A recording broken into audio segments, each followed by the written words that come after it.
Hello, everyone, and welcome to the Happiness Journey with Dr. Dan podcast, where every journey is worth living. My name is Dr. Dan, and I'm your host for today's episode. I'm a bilingual neuro-linguistic programming and cognitive behavior psychotherapist specializing in anger management issues, both court-appointed and private, marriage counseling using the EFT method, dissociative disorders, narcissistic personality disorders, depression, anxiety, dream analysis, and also provide life, business, and retirement coaching support. I provide individual one-on-one sessions in both French or English, and also do group settings. If you need any assistance, reach out to DMV Therapy and Coaching Services at 301-325-1550, and our website can be found on lifecoach.drdanamzallag.com.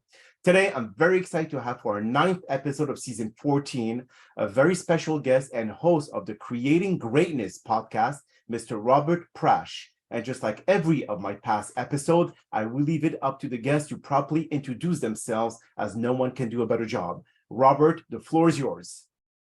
Hey, how you doing, Dr. Dan? And thank you so much for inviting me on the show. Yes, my name is Robert Prasch, and my podcast is called Creating Greatness. And it's basically centered around a person who lived for a very long time, miserable and unhappy and very self-destructive, and going from that place of a zero quality of life to now reaching heights of 100 and better, very comfortable, happy, joyous, and free. And that's my message, to just share how I did it. And I'm happy to be here to share it some more. Beautiful. Well, thank you so much for accepting our invitation. And obviously, as you mentioned, the unhappy part, that falls within the realm of the Happiness Journey podcast. And this is where you were a very good fit. So the story of that man, is it you? I'm sorry? The story of that man that was very unhappy and came to becoming happy, is that something that you face yourself in this kind of like level of unhappiness? Yeah, all my teaching is from life experience. You know, it's wonderful to have a doctor with so many specialties such as yourself to be able to provide information to the folks out there that are struggling, but it's also valuable to have the experiential knowledge. And that's something that I am an expert in. I lived for a very long time stuck in a sort of narcissistic, criminal mentality, addictive, extreme mentality. And those characteristics within my personality really led me down a sort of train wreck lifestyle, brought me to some very low places of the feeling of a human soul. Moments where I would wake up in the morning and curse God for awaking me. I was miserable.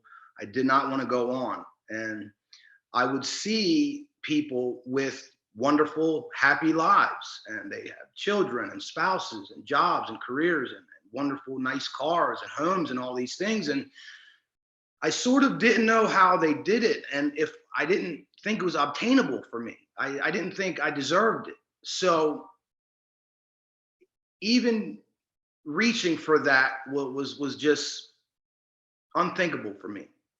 Fortunately for me, I learned about meditation and yoga.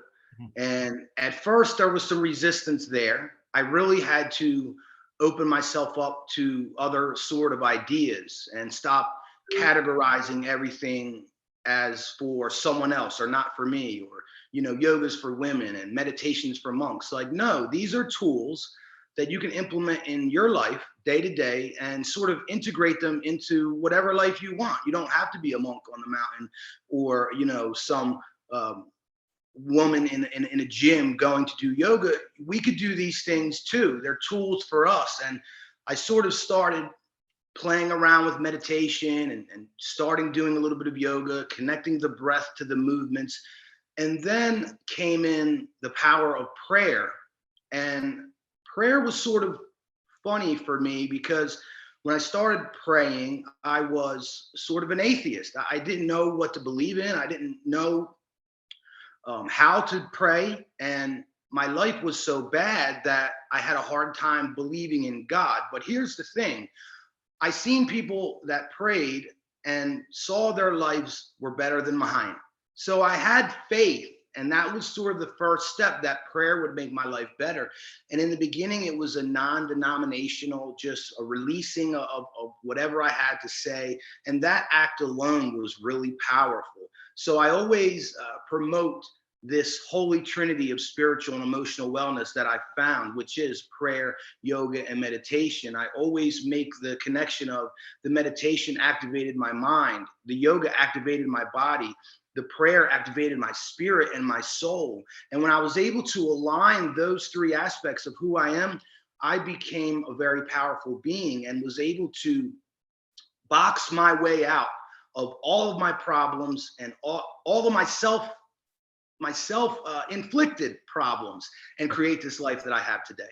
Beautiful. Wow, that's a very deep answer. But now I'm sure that a lot of listeners will be asking the question, how long is that process, Robert? I mean, from being down in the dumps as you were to becoming a recovering human being and realizing that you had so much to offer to society, but yet you just didn't know which path to take. So are we talking about a decade? Are we talking about 5 years, 2 years? Because as you know, people have that mentality of instant gratification. They want to be able to see results quickly. So what was your journey in terms of time? Well, I think that's sort of a problem with our society today, that people are very focused on the destination. And what they don't realize is the beauty is in the journey, man. And the timetable is your life. Your life is your journey. Your life is the work. It doesn't stop, because every destination that you reach, whether it's sustainable happiness or financial success or emotional intelligence and emotional wellness or spiritual soundness, there's always new and next levels. Every destination, every goal is just a plateau to what's next.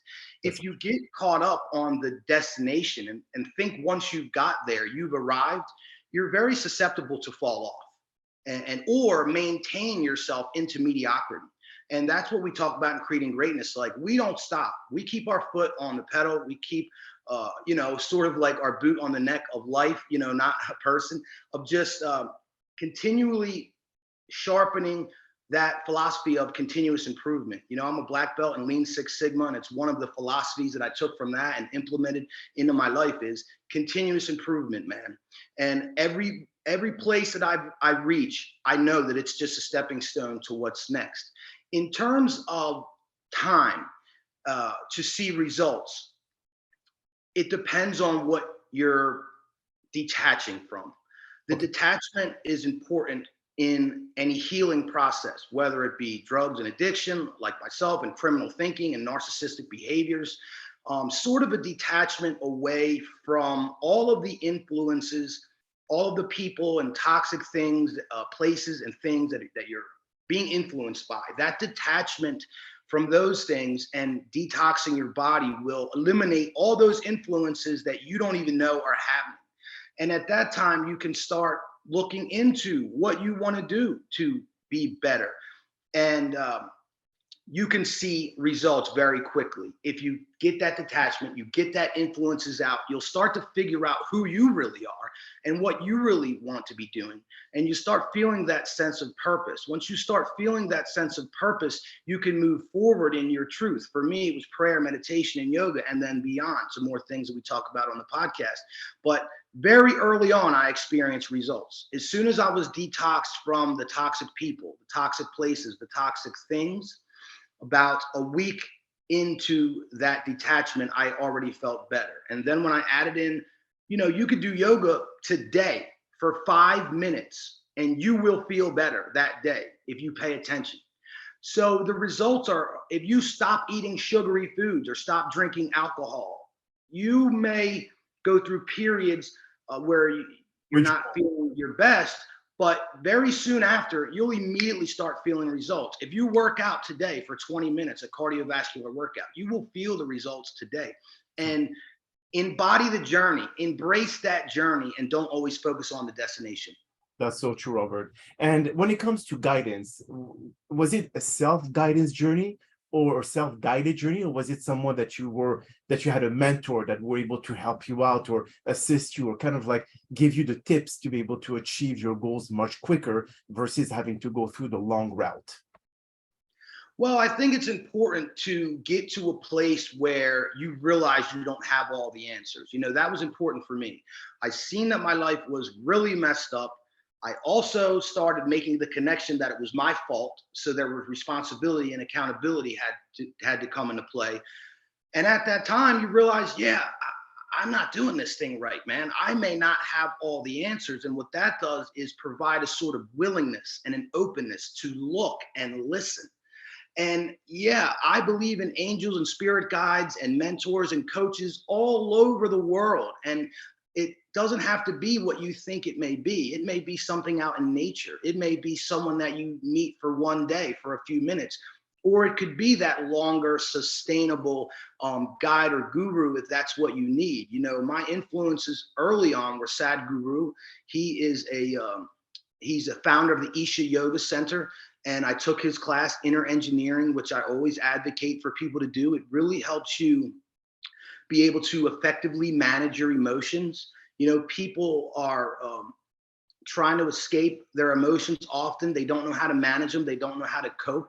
And these emotions cause powerful fluctuations in ourselves, and we don't even know it. So instead of avoiding these emotions, avoiding anger, avoiding stress, now I've learned to effectively manage them. But since then, I've moved on to everyone out there that's talking good stuff. Tony Robbins, Dave Goggins, Jordan Peterson is one of my favorite speakers. And I don't agree with everything any of them say, but I take little bits and pieces. I take what I can use and I leave the rest. And I think that's the important part as well. No one is gonna tell you everything that you need to hear to be better. It's already inside of you. But yes, we can look and listen to people that have done it and have succeeded to pick up little pieces that fit for us in our lives. You know, Albert Einstein once said, Robert, that the mind that creates the problem cannot be the same mind that finds a solution. Because if you allow yourself to, with constant negativity, how are you supposed to be able to get out of this vortex of toxicity? Now, if you were the one who was going through life in a very, very difficult path that you did, and the question is that how did the same mind was able to find that way out without really getting the assistance of other people that were there 24/7 and helping you out and lending a hand to be able to tell you, hey, Robert, this is the path to take? Well, that is a difficult aspect of it. You know, early on, when I was trying, I seen that maybe I was capable of bettering my life. I still had this really big roadblock in my way, which was my thinking patterns. Mm-hmm. I was overly negative. My perspective was all focused on me and my problems. And I didn't see the larger scope of things. Something that powerful that came into my life, and it was a book by Bo Lozoff called We're All Doing Time, where he said, the biggest human tragedies and triumphs really mean very little in the grand scope of this huge, colossal thing that we are a part of. Now, that's not to minimize our problems because they're very relevant within our lives, but it's just to give you a little bit of perspective on it. And I once asked this teacher that came into a facility that I was institutionalized in, and he would say, you know, you have to change your thinking. You have to change your thinking. I raised my hand and I said, sir, how do you do that? Because I was really struggling within my own mind, and I blanked him. He had no answer for it. But what I have found, and I speak about it on Creating Greatness, is I have the answer to that question. And the first step is, yes, expand your perspective to encompass the whole grandness of the universe within your equation of thinking. First step, understand that you are that. Everything that is in this grand, amazing, wonderful, limitless universe, you are a piece of that. So hold on to that perspective while making decisions. Second is the separation and the detachment that I talked about. Once you get rid of those outside influences, you can really begin to figure out who you are, why you're here, and what you're supposed to be doing. And those are powerful answers once you figure that out for yourself. And then the meditation. The meditation literally, I'm sure you being a doctor, I've seen some of the studies on it, it changes your brain. You can become smarter, sharper, more kind, more loving, more gentle. Anything that you push your intention into during your meditation, it will happen given time. But once again, this is one of those things where Don't get focused on the destination. Don't get focused on enlightenment. It may take lifetimes to achieve. Yes. Focus on progress. Focus on becoming just a little bit better than you were yesterday, a little bit happier, a little bit healthier, making a few more better decisions. And over that course of time, you will fall and you will fail and you will make mistakes. But this is what your life will look at rather than this. Mm-hmm. It will look like this. So, You're on a wave and you're going up and down, but the trajectory over time is always going up. that is so true. And also the same thing is that a lot of people say, well, all this is great, Robert, but in life, sometimes it throw you balls that, really come and smash in your head or smash in your face. And sometimes they're very, very difficult to dodge those balls. So when you are in that path of progress, in that path of awakening, you may experience some setback, some push backward instead of forward. And then you always question yourself, am I in the right journey? Am I on the right path? Because now this came into my life. How am I supposed to handle it? So when you think that everything goes well, the life doesn't look at it the same way. So how do you surpass or surmount this new mountain that comes to you and find other solution? Well, the first thing is I toughened up a little bit, because when I was going through the first few times of really trying to get on my feet, I really had a glass jaw. I really did. Life would throw me a curveball like you're talking about. Life would throw me a shot and I would just buckle. I would just buckle and I would fold and I would sink back into my self-destructive behaviors, whether it be a drink or a drug or acting promiscuous out there. I would fall right back into my vices, to my instant gratification, the things that may provide a boost of dopamine for a few moments, but ultimately will lead you to deeper depths of sadness and misery and all those things. So I thickened my skin. I started realizing like, hey man, just because you're starting to move forward doesn't mean it's going to get easy. Nobody said it's going to get easy. And in my opinion, it actually gets more difficult. And I talk about this on Championship Mindset Talks, is as we build our level of success and we get to certain heights, do you think that you're going to just maintain? No, you're not. You're going to have to vigorously work harder, because now you're up here on the top. You're swimming with the sharks. You're up with folks that have been there for a long time. And guess what? They might not want you there. So, when things happen and things cause problems in your life, or you get that gut shot, you have a decision. You have a decision to either buckle, fold, sink yourself back into misery and degradation and sink back down on the scale of life. Or you have the decision to go, okay, this is messed up, man, but I have to maintain my faculties, which means staying sober, thinking clearly, staying on your routines of exercise and prayer, meditation, or whatever it is for you. And then you'll probably be able to transverse those problems a lot better than you would be if you avoided them and then they come back and they're bigger. No, you stayed focused, you stayed disciplined, and you followed through, and those problems look a lot smaller on after all that. I see. And you mentioned earlier, Robert, about those limiting beliefs that you were fighting day in and day out. So let's put aside being on drugs or alcohol or whatever else. Let's say someone doesn't suffer from those predicaments, but yet those limiting beliefs are mentally ingrained in their mind because of childhood and other circumstances that occurred in their lives.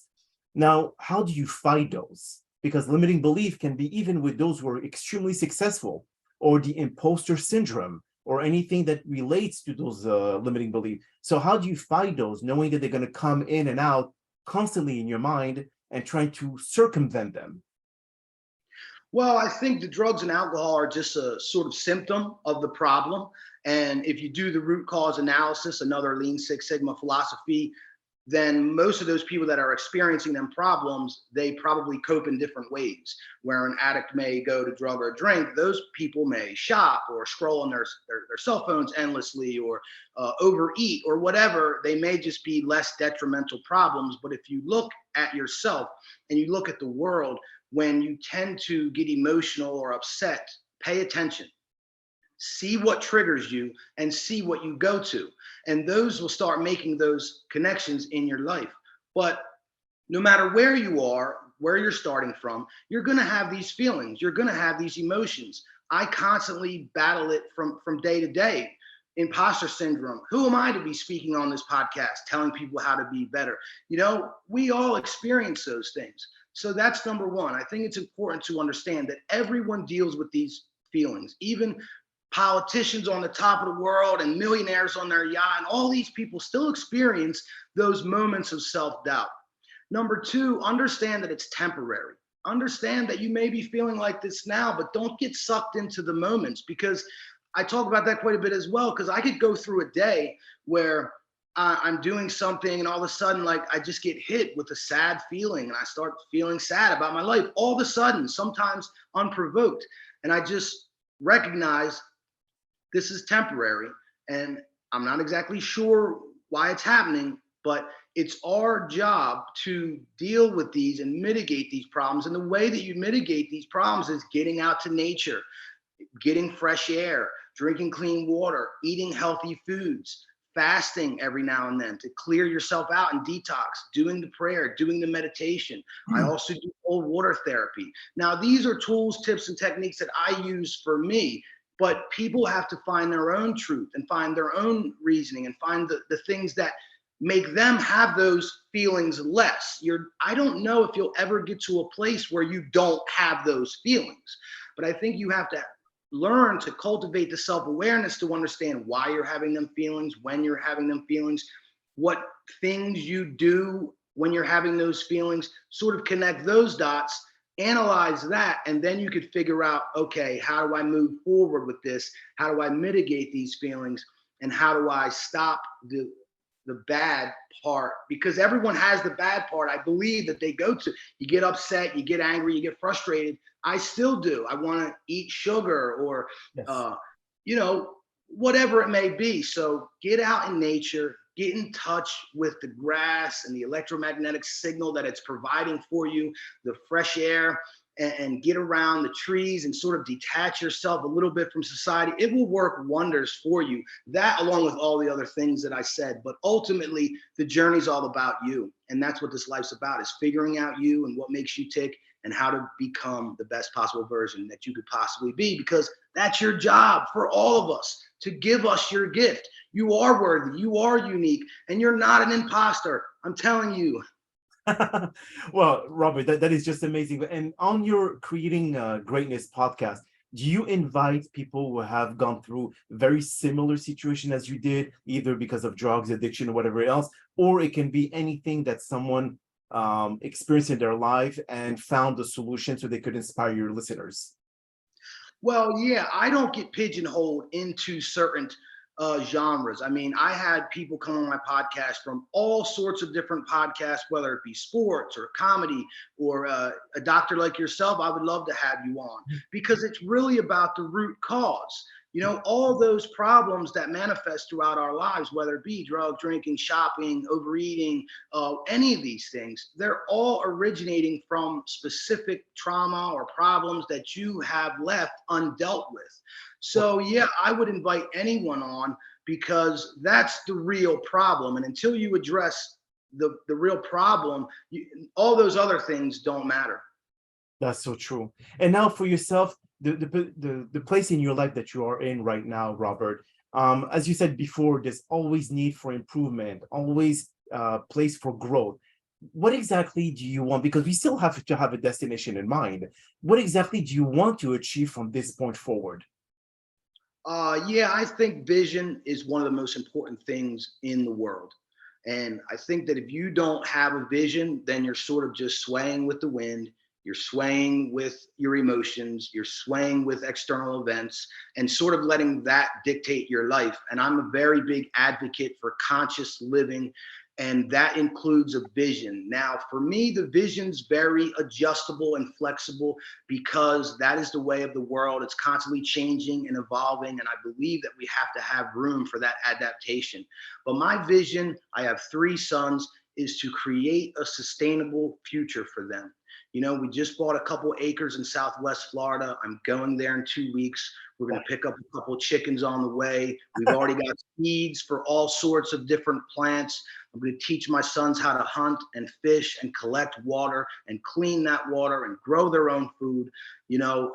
I got this bug when I worked with Isha Foundation volunteering for the Save Soil movement. And what people don't understand is 60% of the world's soil is now degraded, and it's producing food that is not rich in the vitamins that it should be. For instance, they make an example of an orange, 50 years ago had 9 times the amount of vitamin C. So I got this bug and I really sort of latched onto it. I've always been seeking for the best investment to leave my children. I'm investing in stocks. I'm investing in cryptocurrencies. I'm starting a business. I'm trying to figure it out. But it hit me like a ton of bricks when I was doing that volunteer work for the Save Soil movement that this is it. This is the investment. This is the thing that could totally propel your children's future for the rest of their lives. When I picked up a couple acres and I'm going to teach them how to work that land and sustain all that, then I know that they will be okay in any situation. And instead of leaving, I may leave them some wealth. I'm going to try, but rather than generational wealth, I'm going to leave my family and my community generational health. That is so beautiful. Oh my God. Very, very deep. And also because of this investment, do you feel that you want to be able to teach your kids to live off the grid instead of in the grid? Because of now they have to become self-sufficient, independent, and not having to depend on fossil energies or anything like that. So do you think this is something that you're trying to gear towards? Like we're looking at the tiny movement or tiny house movement, where they no longer want those big property. They just want a little cabin. As long as they're happy, that's all what they care about. Yeah, I think it's something that I preach to my children often, is about happiness and the importance of money and comfort, but also the balance that comes with it. The more of my drive is to make strong sons, to make strong, capable, but kind and gentle and loving, compassionate men. We have a lack of those sort of individuals in today's society. And that is my job as a parent. It's actually my most important job. I do the podcast. I'm a part-time personal trainer, among other things, starting a business. But my job is to my children. They are the future. And I want them to be strong. I want them to be champions. I want them to be sustainable. And I want them to be able to uplift others. And this is the way that I could do that. That's so beautiful. And whether it's off the grid or not, sorry, I forgot that aspect of your question. It's just to be able to maintain high level of health in any conditions and be prepared for anything. And it's not a doom and gloom sort of situation. It's just, that's the way that we run our family. That's the warrior spirit. That's the spiritual warriors. That's what creating greatness is all about. And that's what me and the Prasch family are all about. That is so amazing. So where can people or our listeners find your podcast? I'm sure that we're going to have a lot of people asking for, to hear about what you have to say with other guests. Well, thank you for that. I certainly hope so. We're definitely been moving in the right direction. It's a slow walk, but it's always constantly going up, and we're very grateful for that. And we're very excited to continually be providing this wonderful content to help uplift, encourage, and inspire the youth and everyone else. But it is Creating Greatness Podcast. It is on all platforms, although the most original version will be on Spotify. I've listed my name on this podcast here so that people could look it right up on Facebook. That is what I go by. And on Instagram, it's King of Comebacks, KingAComebakks, King of Comebacks, because I came back from it all, and you can too. And reach out to me, Creating Greatness Podcast at Gmail. If anybody's interested in the Spiritual Warrior program or having me on the podcast or coming on to Creating Greatness.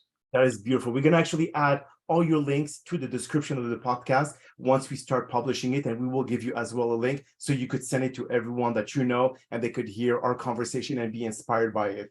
And on that note, Robert, that is all the time that we have for today's podcast. I really appreciate you taking the time of your very busy schedule to join us, and thank you again for participating and inspiring our many listeners with your incredible story.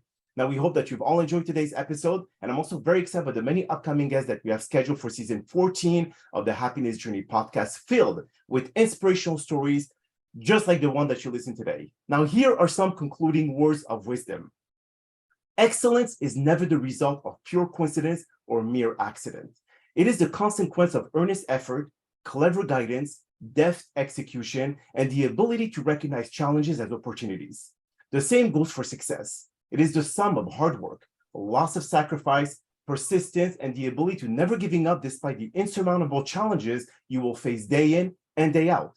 Despite the many beliefs out there, overnight success does not exist, as well as self-made millionaires.